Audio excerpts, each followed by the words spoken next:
오늘 제목이 하나님을 하나님 되게 라는 제목으로 말씀을 증거하겠습니다. 부제목은 하나님의 권위입니다. 조지 스테이너의 소설 AH의 산 크리스토발로 가는 길은 20세기 최고의 문제작 중 하나로 꼽히는 책입니다. 혹시 읽어보신 분이 계실지 모르겠지만 이 책은 100쪽의 아주 얇은 책입니다. 하지만 이 책이 아주 놀라울 만한 주장을 하고 있습니다. 이 책을 쓴 작가는 유대인인데요. 소설의 줄거리는 이렇습니다. AH는 아돌프 히틀러의 약자입니다. 전범의 제명을 쓰고 남아메리카로 도주하여 정글 속에 숨어 살았습니다. 그런데 유대인들 중 아돌프 히틀러를 잡으려고 구성된 인간 사냥꾼들이 있었습니다. 결국 히틀러는 이들의 손에 잡혀서 이스라엘로 압송되어 인류에게 저지른 엄청난 범죄에 대하여 재판을 받게 됩니다. 유대인들은 이 재판을 구경하려고 구름대처럼 몰려듭니다. 무서운 괴물 같을 줄 알았던 히틀러의 모습은 힘이 빠진 연약한 노인네에 불과했습니다. 히틀러는 재판이 흘러가는 과정을 묵묵히 지켜보고만 있다가 재판이 거의 마무리가 되어 갈 무렵 입을 열어 변론을 하기 시작합니다. 3가지 변론을 하는데요. 그 내용을 정리하면 이렇습니다. 첫 번째는 지배자 민족을 창시한 것은 자신이 아니라고 주장을 합니다. 히틀러는 어린 시절 제이콥 그릴이라는 라베의 아들로부터 인종차별주의를 배웠다고 주장을 합니다. 그래서 나를 심판하게 되면 결국 유대인들 스스로를 심판하는 것과 같다고 변론을 합니다. 두 번째는 자신에게는 반드시 해결책이 필요했었다라고 주장합니다. 유대인들은 전 세계를 대상으로 악한 발명을 했다고 히틀러는 말합니다. 그 악한 발명이라는 것은 바로 하나님이라는 존재를 유대인들이 만들었다는 것이죠. 이 하나님이라는 신이 나오기 전에 신들은 타협이 가능한, 그리고 볼 수도 있고 만져볼 수도 있는 신이었습니다.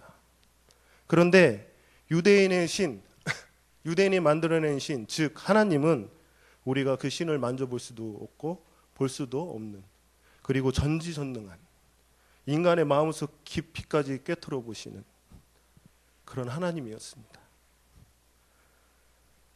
하나님이 아닌 이런 다른 신들에게는 우리의 잘못을 전가시킬 수 있었지만 하나님에겐 잘못을 전가시킬 수 없는 분이셨습니다.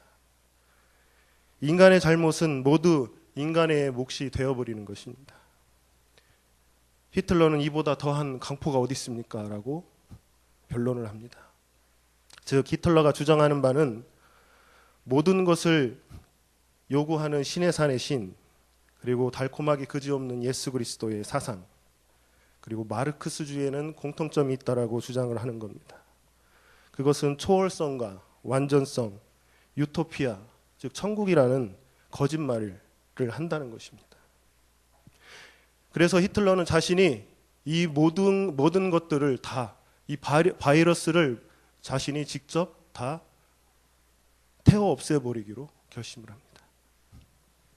이것이 히틀러의 최종적인 해결책이었습니다. 셋째는 이렇게 말합니다. 나도 한 인간에 불과합니다. 그리고 법정에 모인 유대인들을 향하여 이렇게 얘기를 합니다. 내 교리를 이끌어낸 것은 당신들입니다. 나는 당신들이 인류를 괴롭힌 그 이상이라는 거짓말에 대항해서 싸웠을 뿐입니다. 독일은 이스라엘이 나왔습니다. 이것이 나의 최후의 진술입니다. 라고 3가지 변론을 하고 책을 마칩니다. 이러한 생각은 우리가 주목할 가치조차 없는 그런 주장에 불과할까요? 히틀러의 이 주장은 분명히 도덕적으로는 잘못됐습니다. 그러나 이 주장을 잘 살펴보면 히틀러는 소위 기독교에서 말하는 소명의 차원에서 볼 때 정말 소명이 확실했던 사람임에 분명합니다. 오늘 말씀에 하나님은 모세를 부르고 있습니다.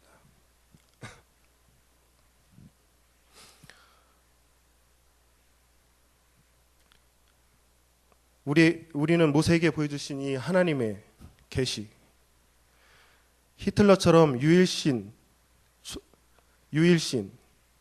초월한 신으로만 바라본다면 우리는 이 하나님의 나타나심을 이해하지 못할 수도 있습니다. 이 시내산 사건은 우리가 그냥 가볍게 볼 것이 아니라 이 시내산 사건에 하나님이 나타난 사건에는 크고도 놀라운 비밀이 있습니다. 그렇기 때문에 모세는 그 앞에서 신을 벗을 수밖에 없었습니다. 그 비밀이 무엇이었을까요? 우리 한번 말씀 두 군데를 한번 보겠습니다. 출애굽기 3장 4절 같이 한번 읽겠습니다. 여기 화면 보시고 같이 읽겠습니다. 여호와께서 그가 보려고 돌이켜 오는 것을 보신지라 하나님이 떨기나무 가운데서 그를 불러 이르시되 모세야 모세야 하시매 그가 이르되 내가 여기 있나이다. 신명기 4장 12절입니다. 여호와께서 불길 중에서 너에게 말씀하시되 음성뿐이므로 너희가 그 말소리만 듣고 형상은 보지 못하였느니라. 잘 보시면 하나님의 형상은 없고 말소리만 들립니다.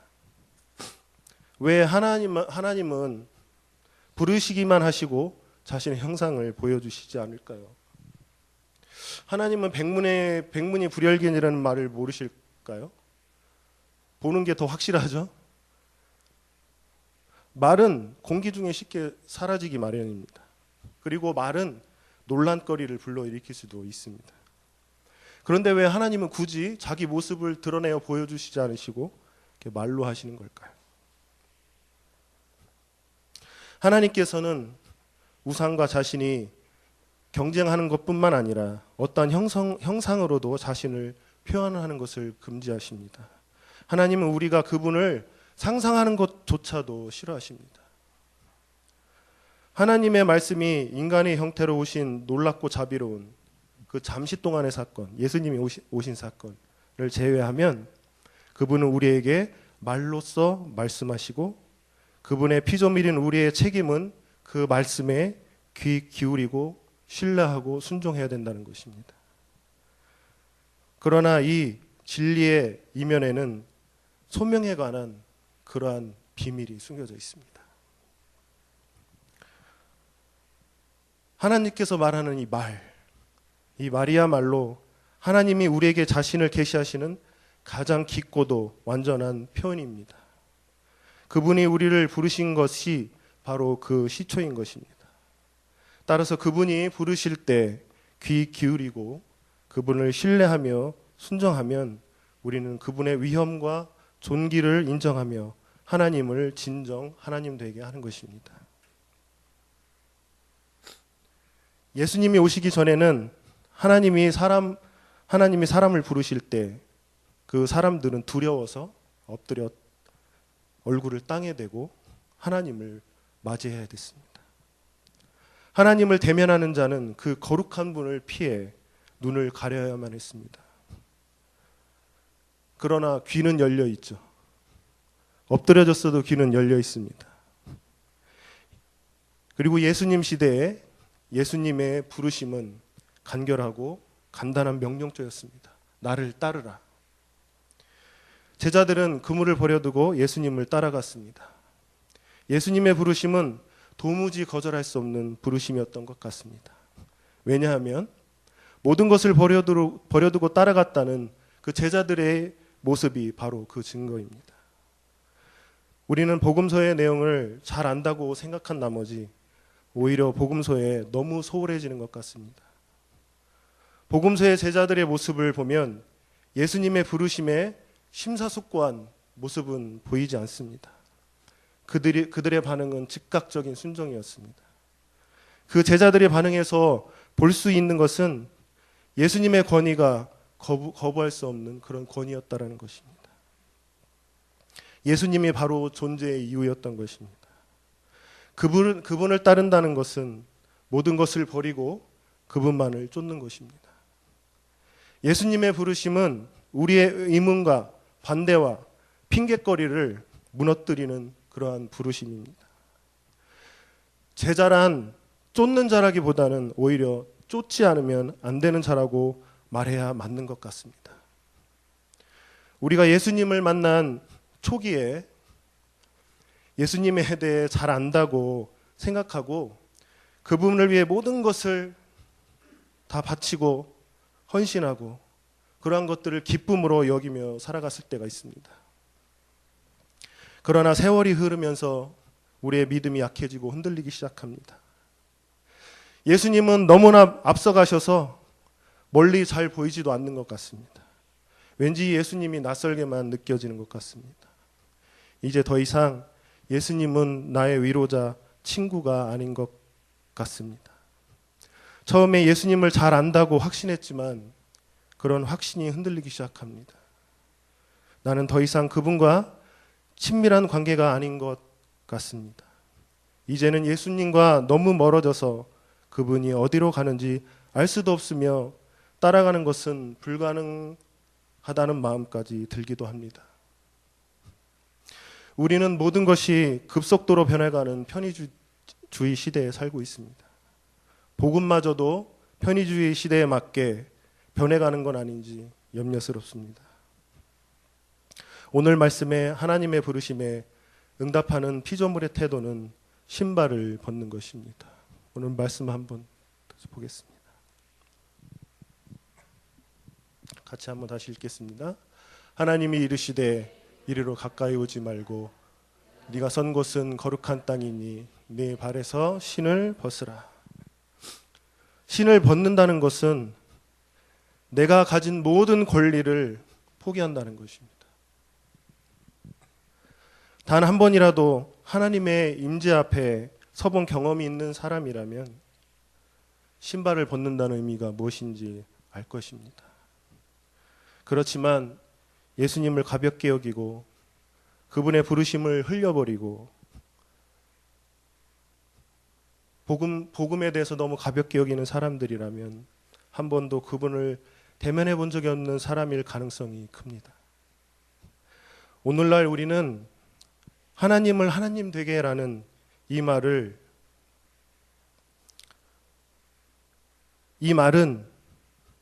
마틴 루터가 처음 외쳤는데요. 현대 세계의 중심에는 하나님의 권위를 인정하지 못하게 하는 결정적인 도전이 도사리고 있습니다. 이것은 무신론자들이 주장하는 신은 죽었다의 정도가 아니라 그리스도인을 포함한 우리의 문화 전체가 현대 세계 문명에 너무 의존한 나머지 실제로 하나님이 필요 없게 되었기 때문입니다. 오늘날의 교회가 직면한 과제 중에서 현대 세계에 대한 신앙의 권위를 회복하는 일이 정말 시급하다고 생각합니다. 이것이 어떤 강력한 기관이나 어떤 단체나 아니면 권위적인 리더십이나 아니면 더욱더 철저한 정통주의를 내세운다고 해서 바뀔 일이 아닌 것 같습니다. 현대 사회와 같이 역동적이고 유동적이고 개인주의적인 이러한 시대에는 예수 그리스도의 제자 각각 개인이 실제로 하나님을 진정 하나님 되게 함으로써 소명을 제대로 감당하는 줄 믿습니다. 마틴 루터가 종교개혁을 하면서 하나님을 진정 하나님 되게라는 캐치프레이를 내세웠을 때 당시 루터도 그 거대한 정치와 권력 앞에서 그런 무시무시한 도전 앞에서 두렵고 떨었습니다.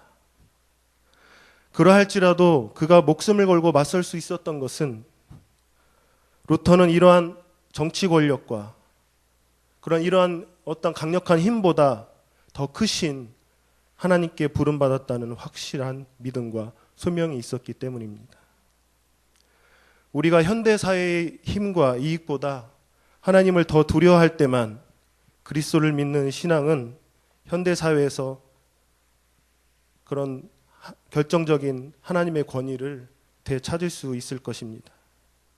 즉 우리는 하나님의 부르심을 들을 때 그분의 초청에 너무나 강하게 사로잡힌 나머지 루터가 고백했던 것처럼 여기에 내가 섰노라. 나는 이렇게밖에 외칠 수 없다. 하나님을 하나님 되게 하자고 말할 수 있어야 합니다. 예수님을 믿는 우리 모두는 하나님을 진정 하나님 되게 해야 합니다. 우리의 삶에서 하나님의 권위를 도무지 거부할 수 없는 결정적인 권위로 인정해야 될 줄 믿습니다. 그리고 우리 나사렛 예수의 음성에 귀 기울이고 그분의 부르심에 응답하기를 소망합니다. 우리 같이 찬양 드리겠습니다.